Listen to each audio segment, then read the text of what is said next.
सफ़ाक बादशाह गुजरे हैं, तो फिर सिर्फ फ़िरौन ही वो वाहिद हुक्मरान क्यों हैं जैसे खुदाए वादहू ला शरीक ने रहती दुनिया तक के लिए निशानी इबरत बनाया। इस बात का अंदाज़ा हमें अहादीसी नबवी और तारीख़ में रकम उन वाक़यात से होता है कि जिनमें हमें फ़िरौन की रऊनियत और इसकी जुल्म बर्बरियत की एक झलक नज़र आती है। मुस्नद अहमद में बयान हुई एक हदीस के मुताबिक जब नबी अकरम सल्लल्लाहु अलैहि वसल्लम शब मेराज में बैतुल मुक़द्दस की तरफ जाते हुए मिस्र के करीब एक मकाम से गुजरे तो उन्हें निहायत ही आला और मुतासिरकुन खुशबू आने लगी। आपने हज़रत जिब्राईल अलैहिस्सलाम से पूछा कि ये खुशबू कैसी है। जवाब मिला कि ये वो खुशबू है कि जो फ़िरौन की बांदी मुशाता और इसकी औलाद की कब्र से आ रही है। फिर हज़रत जिब्राईल ने आप अलैहिस्सलातु वस्सलाम के सामने इसका किस्सा बयान किया कि मुशाता फ़िरौन की बेटी की खादमा थी और वो हज़रत मूसा अलैहिस्सलाम के खुदा पर ईमान ला चुकी थी। एक दिन फ़िरौन की बेटी को कंगी करते हुए इसके हाथ से कंगी गिर गई। जब वो इसे उठाने के लिए झुकी तो इसकी ज़बान से बेसाख्ता अल्लाह का नाम निकल गया। इस पर शहजादी ने कहा कि तुमने आज अजीब कलमा कहा, तमाम जहान की रब तो मेरे बाप फ़िरौन हैं, तो फिर तूने ये किसका नाम लिया है।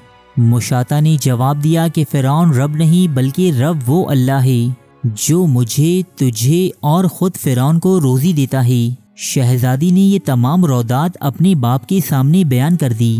फ़िरौन ये सुनकर सख्त गज़बनाक हुआ और उसी वक्त मुशाता को बरसरी दरबार बुलवा लिया।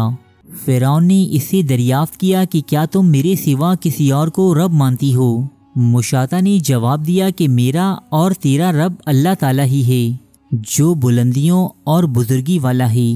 फ़िरौन ने उसी वक्त हुक्म दिया कि तांबे की जो गाय बनी हुई है उसे खूब तपाया जाए और जब बिल्कुल आग जैसी हो जाए तो इसके बच्चों को एक एक करके इसमें डाल दिया जाए और आखिर में इनकी माँ को भी इसी आग में जला दिया जाए। मुशाता ने फ़िरौन से दरख्वास्त की कि मेरी और मेरे बच्चों की मौत के बाद हमारी हड्डियाँ एक ही जगह डालना। फ़िरौन ने कहा कि तेरे कुछ हुकूक हमारे ज़िम्मे हैं, इसलिए तेरी ये बात मंजूर है। मुशाता की दोनों बच्चियां इसकी आंखों के सामने इस आग में डाल दी गईं, जो फौरन जलकर राख हो गईं।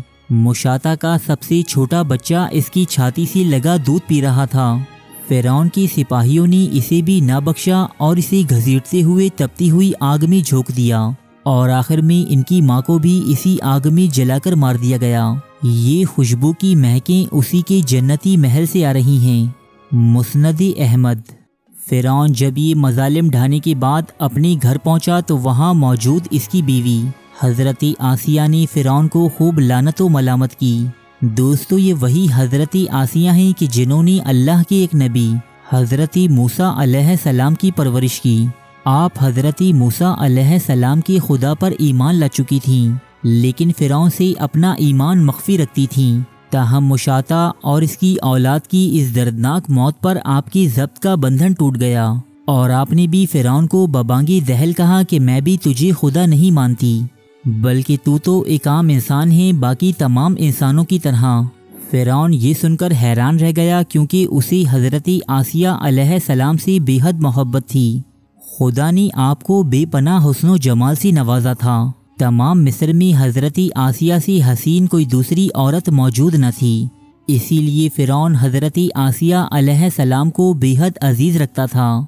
हज़रत आसिया की ये बातें सुनकर फ़िरौन ने आपको डराया, धमकाया और अपनी ईमान से मुकर जाने की तरगीबें देता रहा, लेकिन हज़रत आसिया किसी सूरत हक बात कहने से पीछे न हटी और फ़िरौन को खुदा मानने से साफ इनकार कर दिया।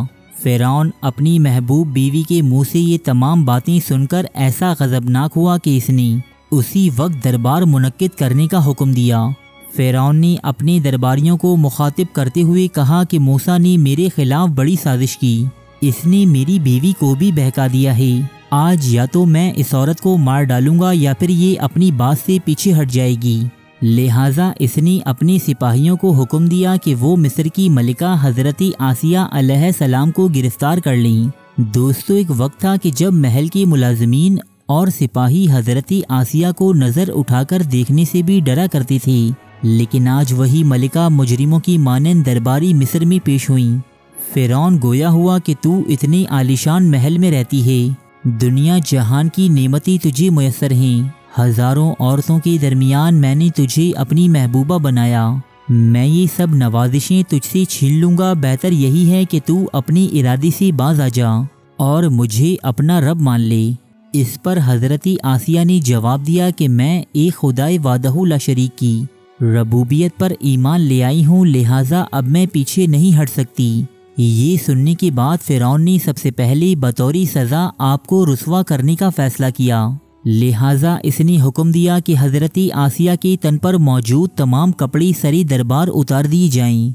दोस्तों, वो खातून जिनकी पारसाई और शर्मो हया की मिसालें तमाम मिस्र में दी जाती थीं, आज अपनी ईमान को बचाने की खातिर दरबारी मिस्र में बेलिबास हो गई थीं। ताहम आप किसी सूरत फ़िरौन को रब मानने पर रजामंद ना हुई। अब फ़िरौन ने हुक्म जारी किया कि इसके जिस्म से खाल उतार दो और इसका मुंह मेरे महल की जानिब कर दो, ताकि इसे ये एहसास हो कि आसिया ने कौन सी नेमतें ठुकराकर इस दर्द को गले लगाया है। फ़िरौन के हुक्म की तामील हुई। हज़रती आसिया अलैहिस्सलाम के हाथ और पैरों में कीलें ठोककर इन्हें ज़मीन पर लिटा दिया गया और फिर आहिस्ता आहिस्ता इनके जिस्म से खाल उतारी गई। आपके जिस्म से खाल अलहदा हो जाने के बावजूद हज़रती आसिया जिंदा थीं और आपके लबों पर अब भी मूसा के खुदा का नाम जारी था। फ़िरौन ने जब अपनी शिकस्त अपनी आंखों से देखी तो वो गुस्से से दीवाना हो गया। अब इसने हुक्म दिया कि मिर्चें लाओ और इसके पूरे जिस्म पर छिड़क दो। जब ये मिर्चें हज़रती आसिया के जिस्म पर डाली गईं तो आप मछली की तरह तड़पने लगीं।